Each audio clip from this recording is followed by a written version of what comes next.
বাইরে খুব হই হুল্লোড় হচ্ছে। সবাই বলছে বর এসেছে, বর এসেছে। আমিও বাহিরে চলে আসি। গেটের কাছে সবাই বরকে আটকেছে। বর চুপচাপ হলেও পাশের বরের বন্ধু বকবক করেই যাচ্ছে গেট আটকানোর টাকা নিয়ে। আমি মিষ্টি, এবার অনার্স শেষ করেছি। আমার বড় চাচ্চুর মেয়ে মিমির আজ বিয়ে। 10,000 টাকা বললেই হলো নাকি? 1,000 টাকার 1 টাকাও বেশি দিব না। সবাই বলে তাহলে বাইরে দাঁড়িয়ে থাকেন। আমরাও ঠিক আছে বলে বাইরে দাঁড়িয়ে আসি। তখন একজন লোক আসে, তাকে দেখেই আমার রক্ত মাথায় উঠে যায়, কিন্তু নিজেকে শান্ত রাখলাম। এটা বিয়ে বাড়ি, তাই। আরে কি হচ্ছে? গেট ছাড়ো, ওদের ভিতরে আসতে দাও। আব্বু, তুমি এখান থেকে যাও তো। ওনাদের আমাদের ডিমান্ড পুরো করেই ভেতরে আসতে হবে। আচ্ছা, তুই তাহলে মিষ্টি? 7 বছর আগে সেই ক্ষতটা আবার নতুন করে জেগে উঠেছে। Just wait and watch. আমাকে কর অপমানের প্রতিশোধ আমি তো নিবই। আমি আর কিছু না বলে মিষ্টির হাতে টাকা দিয়ে দেই। মিষ্টি আমার দিকে তাকিয়ে আছে। গেটের ফিতা কেটে ভেতরে আসি। সবাই সবার সাথে মজা করছে, কিন্তু গেটে যে ছেলেটা বকবক করছিল সে এখন চুপচাপ এক কোণে দাঁড়িয়ে আছে। আমি ছেলেটার কাছে গিয়ে বলি, কি বেআই, একসাথে 10,000 টাকা চলে গেছে বলে মন খারাপ? জি না বিয়েন, আমার ওখানে ভালো লাগছে না, তাই এখানে এসে দাঁড়িয়ে আছি। তা আমার বেআইয়ের কি ভালো লাগে শুনি। যদি সম্ভব হয় তাহলে পূরণ করার চেষ্টা করব। আপাতত কিছু করতে হবে না, যখন প্রয়োজন হবে আমি চেয়ে নেব। তা বেআইয়ের নামটা জানতে পারি? ছোটবেলার কথা মনে আছে? একটা ছেলে আপনাকে প্রপোজ করেছিল, আর আপনি আপনার আব্বুর কাছে ছেলেটার নামে নালিশ করেছিলেন। আতিক? মানে তুমি সেই আতিক? মনে আছে তাহলে আমার নামটা? সেই ছোটবেলার জন্য আমি তোমার কাছে মাফ চাইছি। তখন না বুঝে আব্বুর কাছে এসে তোমার নামে নালিশ করেছি। আরে বাদ দাও ওসব। তা কি করা হচ্ছে আজকাল? এই তো অনার্স শেষ করলাম। তুমি কি করছো? মাস্টার্স প্রথম বর্ষ শেষ করলাম, পাশাপাশি জব করছি। যার বিয়ে ও আমার বন্ধু, ওর অফিসেই জব করছি। ও আচ্ছা, তা গার্লফ্রেন্ড আছে নাকি? আরে না না, আমার এসব নেই। তুমি কারোর সাথে প্রেম করছো নাকি?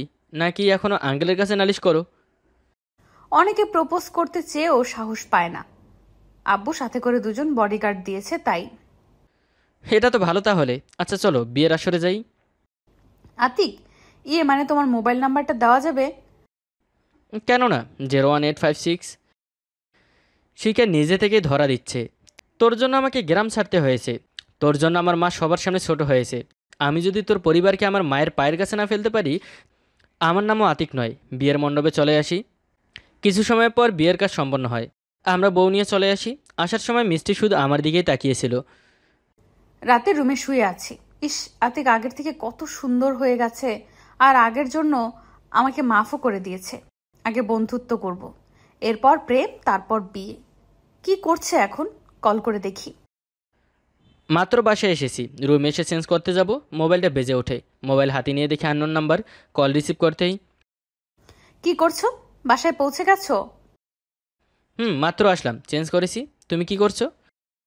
আমি কে বলো তো দেখি। তুমি মিষ্টি, কি মনে করেছো তোমার কণ্ঠ আমি চিনব না? সেটাই তো ভেবেছিলাম। আচ্ছা শোনো না, তুমি কি কাল দুলা ভাইয়ের বাসায় থাকবে? কাল তো বউ ভাত, থাকতে তো হবেই। তুমি আসবে নাকি? প্রথমে ইচ্ছা না থাকলেও এখন ইচ্ছা আছে। তোমার সাথে দেখা হবে। আমার সাথে দেখা হবে বলে আসবে? কারণ কি? প্রেমে পড়ে যাওনি তো? যদি পড়িও, তাহলে কি ক্ষতি আছে? না, ক্ষতি নেই, কিন্তু তোমার আব্বু যদি আবার মারে তাহলে কি হবে? আব্বু কিছুই বলবে না। আমার সুখের জন্য আব্বু সব কিছু করতে পারে। তুমি যদি আমাকে সত্যি ভালোবাসো, তার কি প্রমাণ আছে? তুমি বলো, কি প্রমাণ চাও? আমি সেই প্রমাণ দিতে রাজি আছি। কাল আমাকে বিয়ে করতে পারবে? কাল কিভাবে সম্ভব? তুমি এখানে আসলে আমরা ঘোরার কথা বলে কাজী অফিসে গিয়ে বিয়ে করে আসবো। ঠিক আছে, তাই হবে। আমি তোমাকে ভালোবাসি, আর বিয়ে করতেও কোনো সমস্যা নেই। তাহলে কাল দেখা হচ্ছে আমাদের। বলেই কল কেটে দেই। চেঞ্জ করে রুম থেকে বের হয়ে দেখি আম্মু বসে হাদিসের বই পড়ছে। আমি আম্মুর কোলে শুয়ে পড়ি। আম্মু এক হাতে আমার চুলে বিলি কাটছে, অন্য হাতে বই পড়ছে। কিছু সময় পর বই রেখে বলে, আজ আমার ছেলেটা এত ভদ্র হয়ে গেল কেন? তোমার ছেলে সবসময় ভদ্র আম্মু। সেই ছোটোবেলায় আমার জন্য একবার কমপ্লেন এসেছিল, তারপর আর কেউ আমার নামে কমপ্লেন করেছিল? সেই এক কমপ্লেনে বাড়ি ছেড়ে চলে আসতে হয়েছে। সেই দিনে প্রতিশোধ নেবার সময় হয়ে গেছে আম্মু। আমি ওই চৌধুরী পরিবারের সবাইকে তোমার পায়ের কাছে এনে ফেলবো, আর বেশি দিন নয় সেই দিন আসতে। বাবা, যাই করিস, প্রতিশোধের নেশে কারো জীবন কেড়ে নিস না। কারো জীবন যাবে না আম্মু, বলে আম্মুকে জড়িয়ে ধরে চোখ বন্ধ করে আসি। সেই ছোটবেলার দৃশ্যটা চোখের সামনে ভেসে উঠল। আমি এবার ক্লাস 9-এ পড়ি। বাসা থেকে বের হয়ে স্কুলে যাচ্ছি। হঠাৎ আমাদের প্রতিবেশী আতিক এসে আমার সামনে দাঁড়ায়। তুমি এভাবে সামনে কেন দাঁড়ালে? এই চিঠিটা তোমার জন্য, পরে উত্তর দিও। আমি কিন্তু এটা আমার আব্বুকে দিয়ে দিব। ঠিক আছে, কোনো সমস্যা নেই। আমি কিন্তু সত্যি বলছি, আমি আব্বুর কাছে গিয়ে নালিশ করব। বললাম তো কোনো সমস্যা নেই, আমি তোমাকে ভালোবাসি, এটাও গিয়ে বলো সাথে। স্কুলে না গিয়ে সোজা বাসায় চলে আসি। আমাকে বাসায় দেখে আব্বু বলে, কি রে, তুই না স্কুলে গেলি, আবার চলে আসলি কেন? আমার আব্বুর সাথে কাজ আছে। শুধু ক্লাস ফাঁকি দেবার ধান্দা, তাই না? আব্বুকে মুখ ভেঙচি কেটে রুমে এসে দেখি আব্বু বসে আছে। আমি চিঠিটা আব্বুর কাছে দেই। আব্বু চিঠি পড়ে বলে, কে দিয়েছে এটা? আতিক দিয়েছে। বাড়িতে এসে বসে আছি, হঠাৎ মিস্টের আব্বু এসে টেনে নিয়ে যায়। গ্রামের সবাই পেছনে পেছনে আসে। বাসায় নিয়ে এসে তার কোমরের বেল্ট খুলে ইচ্ছে মতো মারে। তোর এত বড় সাহস, তুই আমার মেয়েকে লাভ লেটার দিস? আজকে তোর এমন অবস্থা করব, আর কখনো কোনো মেয়ের জন্য লাভ লেটার লিখবি না। বলে আবার মারতে শুরু করে। আমি চিৎকার করে কান্না করছি। আম্মু দৌড়ে এসে মিষ্টির আব্বুর পায়ে ধরে কান্না করতে করতে বলে, আমার ছেলেটাকে ছেড়ে দিন চৌধুরী সাহেব, ভুল করে ফেলেছে, আর কখনো আপনার মেয়ের আশেপাশেও আসবে না। আমি সেটাও আসতে দেবো না। ছেলেকে জীবিত দেখতে চাইলে আজকে এই গ্রাম ছেড়ে চলে যাও ছেলেকে নিয়ে। আম্মু ঠিক আছে বলে আমাকে ধরে বাসায় নিয়ে যায়। এরপর সব কিছু গুছিয়ে চলে আসি অজানা শহরে। স্কুলে কোনো সমস্যা হলে টিচারকে বলতে হয়, আর এই মেয়ে বাসায় এসে আব্বুর কাছে বলবে। আমি ওকে সাবধান করেছিলাম। আমি বলেছি আমি আব্বুকে দেখাবো। ও ঠিক আছে বলেছে। আমিও দেখিয়ে দিয়েছি।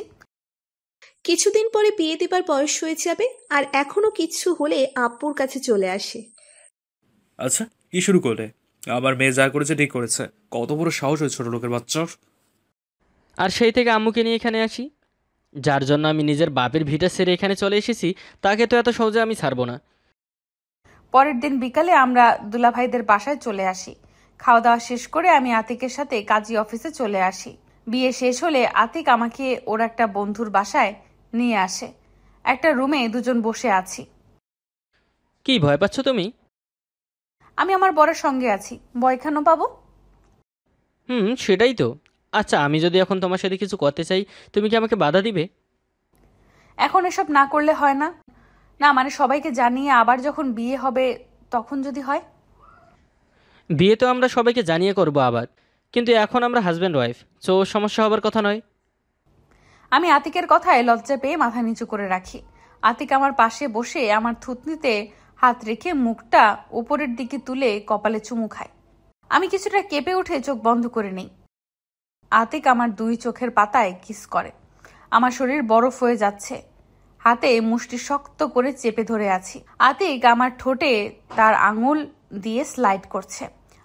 আমার পুরো শরীরে এক শিহরণ বয়ে যায়। আমি নিজের পায়ের সাথে পা কসলাচ্ছি। শক্ত করে আতিককে জড়িয়ে ধরি। ধীরে ধীরে আতিক আমাকে নিয়ে শুয়ে পড়ে। এরপর ধীরে ধীরে দুজনে এক হয়ে যাই। প্রায় 1 ঘন্টা পর দুজনে উঠে ফ্রেশ হয়ে ড্রেস পরে বন্ধুর বাসায় চলে আসি। কিরে মা, এত সময় কোথায় ছিলি? সেই কখন থেকে তোকে খুঁজছি। এই তো আব্বু, এখানেই ছিলাম। এখনই চলে যাব নাকি? না, আরো পরে যাব। তোকে নাসরিন ডাকছে। নাসরিন হলো আমার চাচাতো বোন, যার জন্য এখানে আসা। আমি আতিকের দিকে তাকাতেই পারছি না, লজ্জা করছে একটু আগের কথা ভেবে। আমি আপুর রুমে চলে আসি। আপুর সাথে গল্প করছি। হঠাৎ মোবাইলে টুং করে একটা মেসেজ আসে। মেসেজ ওপেন করে দেখি আতিকের মেসেজ। নিজ হাতে যতনে বিধাতা করে তোমাকে, মুগ্ধ এমন তাই চেয়ে থাকি অপল দু চোখে, পূর্ণতা পেয়েছে এই মনে তোমারই আসলে, পৃথিবীর সব সুখ দিয়ে আজকে আমাকে জড়ালে, সুখেরই ছায়া হয়ে জুড়ে আছো হৃদয়ে, চোখেরই পলকে করেছো এই মন জয়। মুচকি হেসে মোবাইল রেখে আপুর সঙ্গে আবার গল্প করতে থাকি। কিছু সময় পর আপু দুলাভাইকে নিয়ে বাসায় চলে আসে। আসার সময় আতিককে কোথাও দেখলাম না। কল করব আব্বুর জন্য, সেটাও পারলাম না। বাসায় এসে সোজা নিজের রুমে চলে আসি। আতিককে কল করব তখনই আম্মু রুমে আসে। মিষ্টি, একটা সত্যি কথা বলবি? কি হয়েছে আম্মু? তোকে কেমন একটা লাগছে আমার কাছে। তুই কি কারোর সাথে মানে আমি কি বলতে চাইছি তুই সেটা বুঝতে পারছিস? আম্মু এসব বুঝলো কি করে? এখন কি করব? না, আম্মুকে বুঝতে দেওয়া যাবে না এখন। কি রে, চুপ করে আছিস কেন? আম্মু তুমি কি বলছো এসব? আমি আপুকে আনতে গিয়েছিলাম, আর এসব কি বলে যাচ্ছ তুমি? যদি আমার ধারণা ভুল হয় তাহলে সবচেয়ে বেশি খুশি আমি হব। বলেই আম্মু চলে যায়। আমি একটা বড় করে নিঃশ্বাস নিয়ে বসে পড়ি। আতিককে কল করি, কিন্তু কল রিসিভ করছে না। হয়তো বিজি আছে, গোসল করা প্রয়োজন, পরে কথা বলবো। গোসল করে চেঞ্জ করে শুয়ে আছি। আম্মু রুমে এসে বলে, আতিক, তোর সাথে যে মেয়েটা ছিল, কে মেয়েটা? কোন মেয়ের কথা বলছো আম্মু? আজ বিকেলে যে মেয়েটা তোর সাথে ছিল। ও, ওটা চৌধুরী বাড়ির মেয়ে। কিন্তু তুমি কি করে দেখলে? যখন তুই মেয়েটাকে নিয়ে আসছিলি তখন দেখেছি।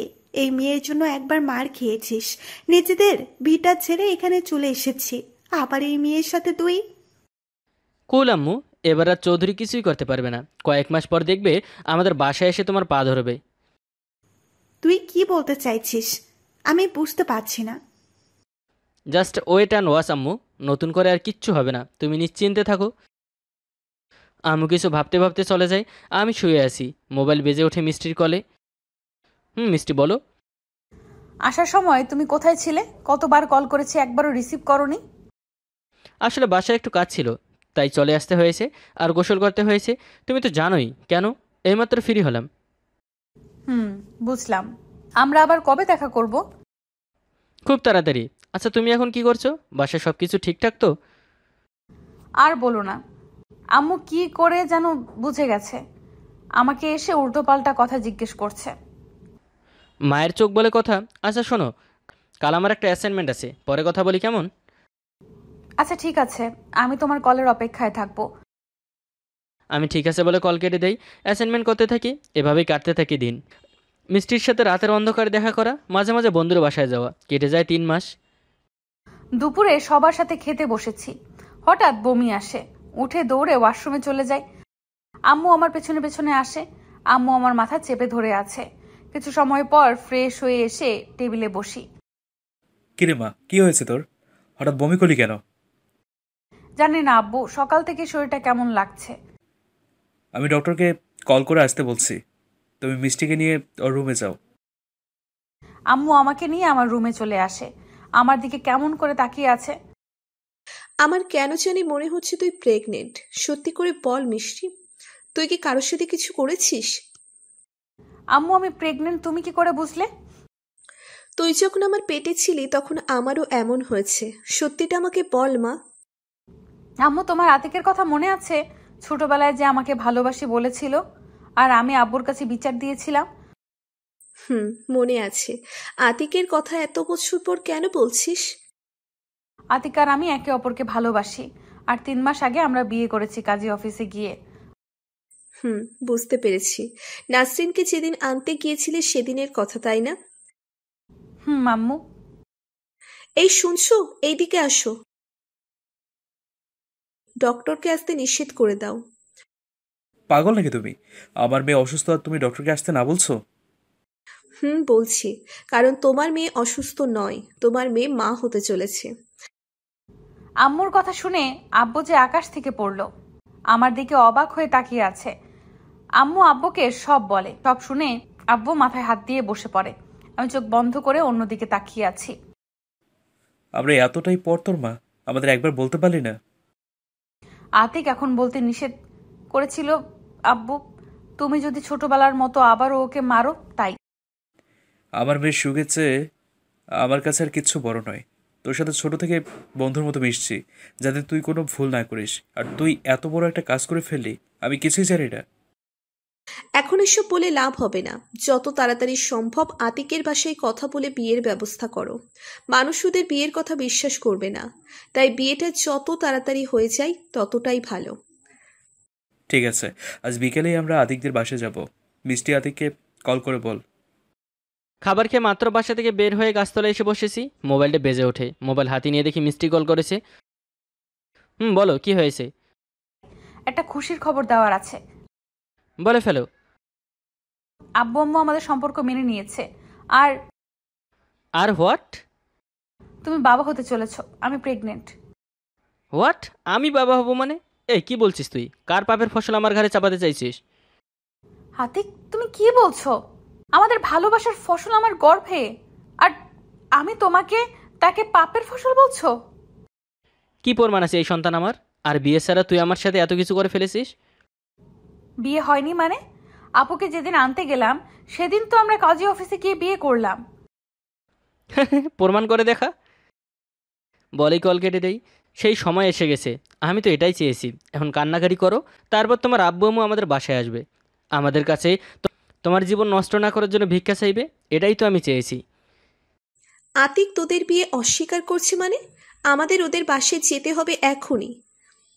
আমি আতিকের সাথে কথা বলার পর থেকেই কান্না করছি। আতিক কেন এমন করছে আমার সাথে? আব্বু আম্মুর সাথে ওদের বাসায় চলে আসি। দরজা নক করতেই আতিক দরজা খুলে দেয়। আপনারা কাকে চাই? আতিক, কি হচ্ছে? বাসায় মেহমান আসলে এভাবে কথা বলতে হয়? আসুন, ভেতরে আসুন। সবাই ভেতরে এসে বসে। আমি চেয়ারে বসে পায়ের উপর পা তুলে বসে আছি।